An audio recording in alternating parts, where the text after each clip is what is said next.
नाशिक शिक्षण मंडळ भगूर संचलित श्री एकनाथराव साहादू शेटे कला वाणिज्य व विज्ञान वरिष्ठ महाविद्यालय देवळाली कॅम्प येथे 21 जून 2026 रोजी 12वा आंतरराष्ट्रीय योग दिन उत्साहपूर्ण वातावरणात साजरा करण्यात आला।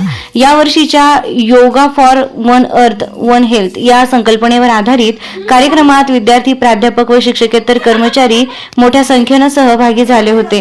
कार्यक्रमाची सुरुवात प्रार्थनेने करण्यात आली। त्यानंतर योग प्रशिक्षकांच्या मार्गदर्शनाखाली सूर्य नमस्कार, ताडासन, वृक्षासन, भुजंगासन, वज्रासन, प्राणायाम तसेच विविध योगासनांचे प्रात्यक्षिक सादर करण्यात आले। यावेळी महाविद्यालयाचे प्राचार्य डॉ. मृत्युंजय कापसे यांनी योगाचे महत्त्व विशद करताना सांगितले की योग ही भारतीय संस्कृतीने जगाला दिलेली अमूल्य देणगी आहे।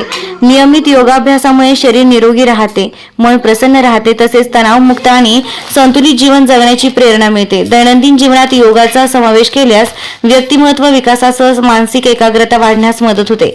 या प्रसंगी राष्ट्रीय सेवा योजना कार्यक्रम अधिकारी प्राध्यापक तुषार तेलोरे, विद्यार्थी विकास मंडळ प्रमुख प्राध्यापक अश्विनी ठाकरे तसेच महाविद्यालयातील सर्व प्राध्यापक, शिक्षकेतर कर्मचारी आणि विद्यार्थी उपस्थित होते। कार्यक्रमाच्या यशस्वी आयोजनासाठी राष्ट्रीय सेवा योजना विभाग व विद्यार्थी विकास मंडळाने विशेष परिश्रम घेतले।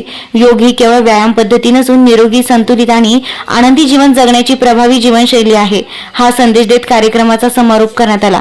रोखठोक पोलीस टाइम्स न्यूज साठी मुख्य संपादक योगेश घोलप, भगूर, नाशिक।